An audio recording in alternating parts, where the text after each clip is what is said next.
En vivo, Caetano Veloso, y aquí estaban a su lado Ivette Sangalo y Gilberto Gil. Hoy cumple 81 años, 82 años, Caetano Veloso. El baiano, el insigne baiano Caetano Veloso. En línea está Daniel Villa, él es secretario de capacitación de la FATUM a nivel nacional, la federación que nuclea a los trabajadores no docentes de las universidades nacionales en un contexto muy, muy complejo para los trabajadores, para los estudiantes y para las universidades en sí como instituciones. Los saludamos, Alicia Rivas, Miguel Riquelme, un gusto charlar con usted, Daniel, ¿cómo está? Hola, buenas tardes, compañeros, compañeras, buenas tardes. Buenas tardes.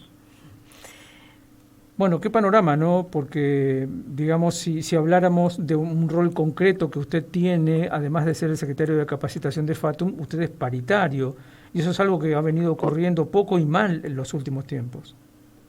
Sí, cierto.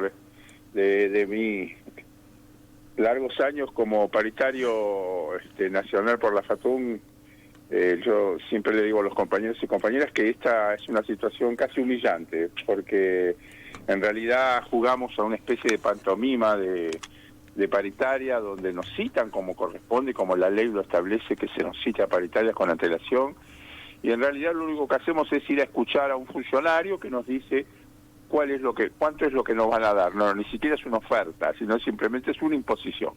Entonces se ha transformado esta paritaria en una burla, y realmente es muy humillante. El problema es que nosotros no podemos no ir, porque si no vamos, seguramente conociendo el comportamiento de estas personas, van a decir, bueno, miren, nosotros los invitamos a la paritaria y ellos no quieren venir. Entonces estamos en una especie de paradoja de ir a escuchar a un funcionario que nos dice algo y no ir y abandonar la paritaria. Así que realmente es una situación, yo nunca la viví. Podría decir que el último antecedente que tengo es el antecedente de los militares, pero que no nos llamaban para la paritaria, sacaban un decreto y chau, directamente no hacían que perdiéramos el tiempo, más allá de lo que se fue un gobierno genocida, asesino, pero en esos términos no nos humillaban, sino que mandaban el decreto y chau.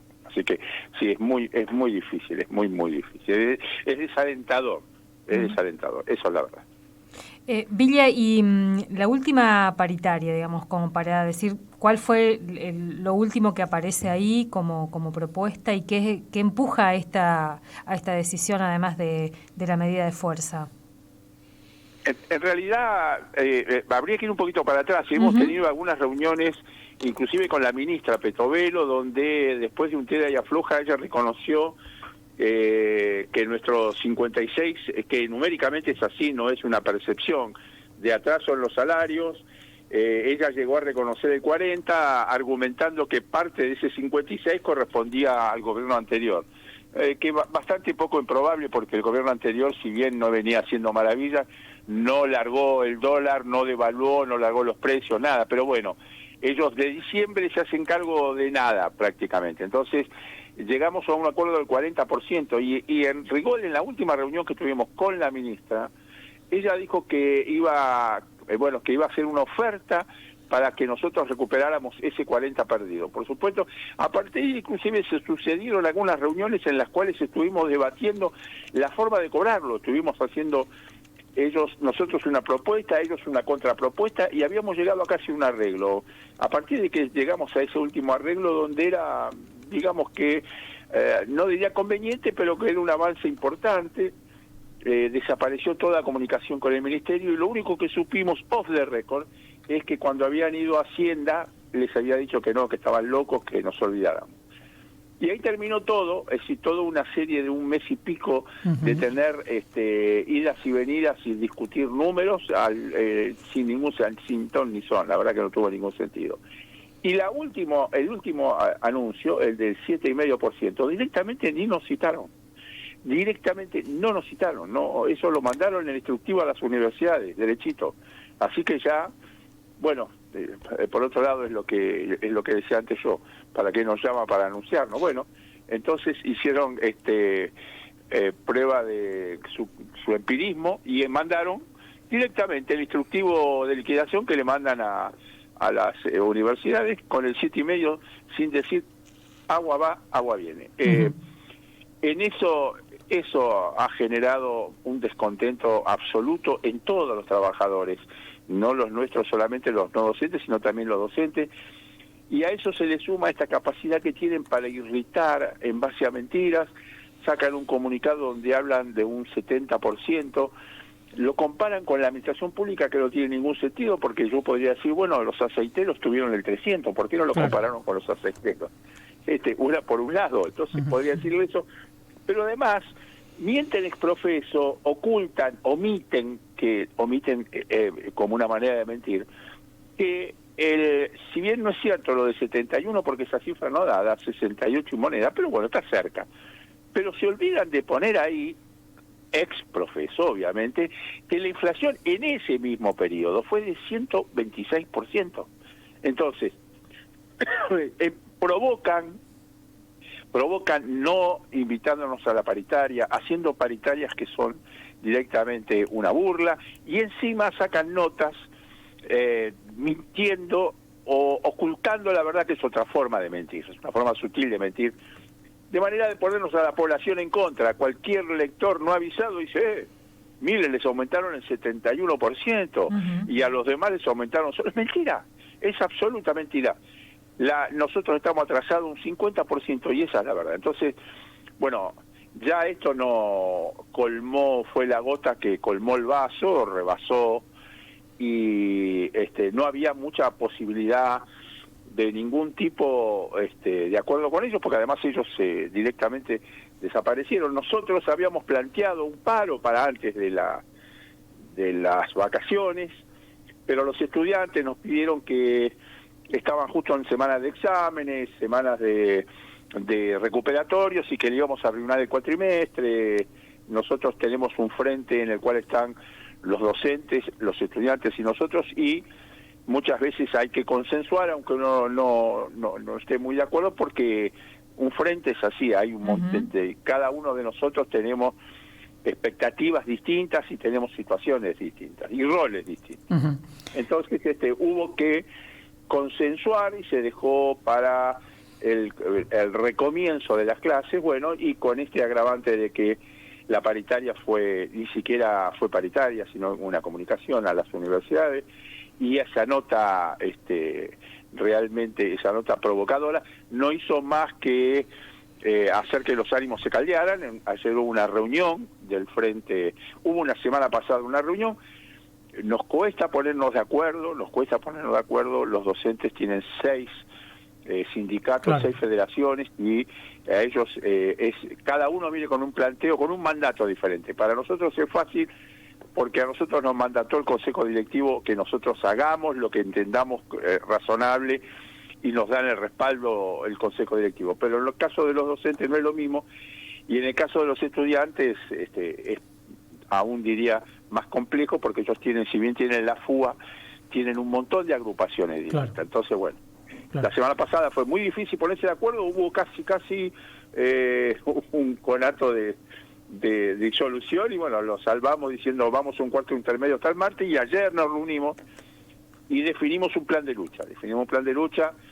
Que es el que ya se vio publicado, 72 horas de visibilización del conflicto, con un paro de 24 horas para el día lunes. Ese paro lo van a hacer todos los sindicatos, tanto los docentes como nosotros.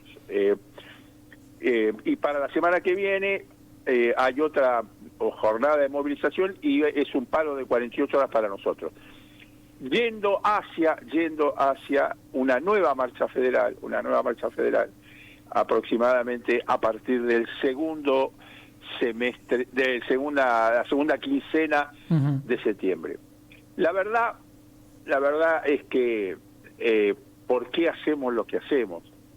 Porque si hicimos esa extraordinaria marcha, que no fue de los universitarios, debemos ser honestos, los universitarios no podemos juntar 1,5 millones de personas en todo el país. Eso fue la gente, fue el pueblo, fueron los ciudadanos, las ciudadanas, los sindicatos que nos acompañaron a los universitarios.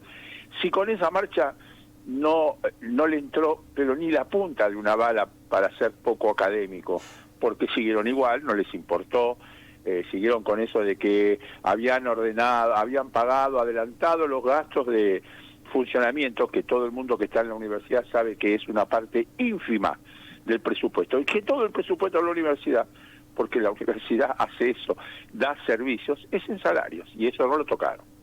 Entonces, bueno, esta es la situación. Y debo decirles que ayer, mientras estábamos realizando esa reunión, que todo el mundo sabía que íbamos a alargar el plan de lucha porque era Vox Populi, llegó la citación del Ministerio para paritarias este viernes a las 17 horas. Claro. De la cual tenemos nada de confianza, nos van a mandar un cuarto intermedio para la otra semana, como nos vienen haciendo. Entonces, esta es la situación actual. No tenemos ningún viso de que esto se solucione. Por supuesto que no tenemos ninguna esperanza que el viernes nos ofrezcan nada más que lo de siempre, dilatar y después salir a mentir la semana que viene. Bueno, esta es la situación actual por la que estamos pasando. Daniel, una más, como para agregarle un poco más de complejidad a todo lo que ya nos ha contado. Hay un estudio que se publicó hace apenas una semana donde también se indica cuánto han perdido las universidades en general en relación al mismo periodo del año pasado, contrastando periodo contra periodo, casi un 40% menos de fondos se han recibido hasta hoy, y ahora los rectores en general están diciendo no llegamos ni a octubre. Esto para agregarle problemas a la situación, ¿no? Y yo te voy a agregar alguno más, quizá, y uno más grave todavía que eso, porque no diría más grave, tan grave como eso. Así, es cierto lo que vos decís, eso le pasa a todas las universidades, casi todas están por sus consejos superiores decretando la emergencia económica, pero mi actividad me lleva muchísimo por las universidades. De hecho, he estado en varias universidades de las provincias. Y en todas las universidades, en general, yo voy, hablo con mis compañeros, hacemos reuniones, pero también voy y hablo con los rectores. Y la mayoría de los rectores me han manifestado la altísima tasa de deserción que se ha producido en el primer semestre. Así es. En todas las universidades que fui, que en general no son las universidades de las grandes urbes, son las universidades de las ciudades del interior, que además tienen muchos estudiantes que vienen de los pueblos y ciudades cercanas. Esos chicos no pueden viajar más porque el viaje es imposible, no pueden venir más porque no pueden comer o que no pueden más alquilar. Las casas de alquiler en las ciudades donde hay universidades de las provincias están vacías, no las alquilan porque es caro y los estudiantes no pueden. Entonces, hay una deserción importantísima en el primer semestre. Eso es gravísimo porque estamos perdiendo estudiantes y no es una falta de vocación. Es un problema económico. No pueden ir a la universidad, se les hace imposible.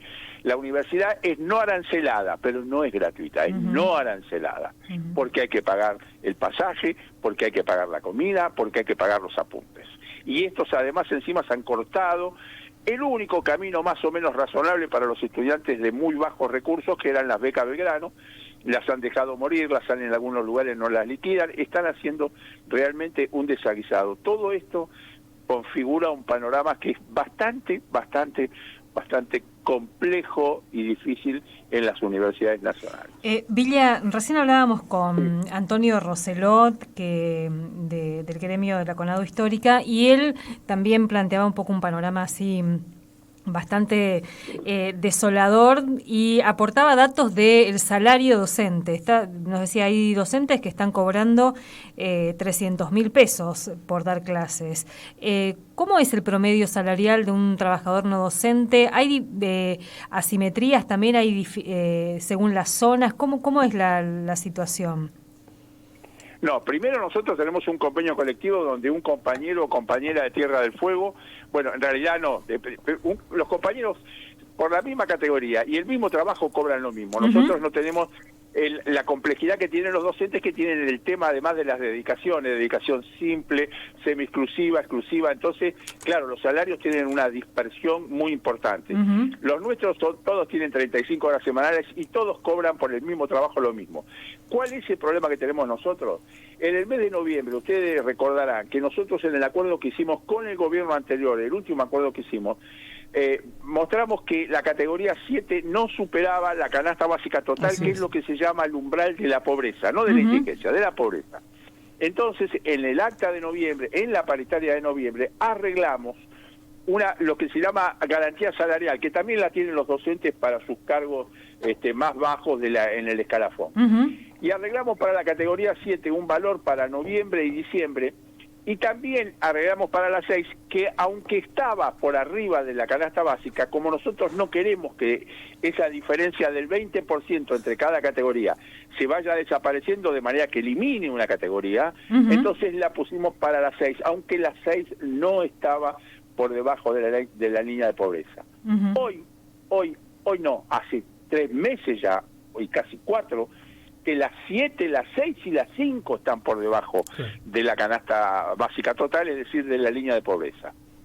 Si a esto se le agrega el mazazo que le ha pegado al tramo mayor, que es el 1, 2 y 3, donde ahora casi todos van a entrar en ganancias, volver a pagar ganancias, el tema de los salarios es un tema que realmente tiene a todo el mundo absolutamente preocupado, enojado, irritado por lo que están haciendo. Nosotros tenemos 3 categorías que están por debajo de la línea de pobreza. Y eso es, lo terrible de eso es que estamos hablando de alguien que trabaja y es pobre. Eso es terrible. Porque antes los pobres eran los que no tenían trabajo. Ahora estamos hablando de compañeros y compañeras que trabajan 35 horas semanales y son pobres. Eso es lo dramático. Villa, y ese tramo superior del que habla, que ahora va a ingresar de nuevo, va a retomar el pago de ganancias, digamos, ¿la Federación tiene algún planteo ya hecho? ¿Va a hacer alguna presentación judicial en ese sentido?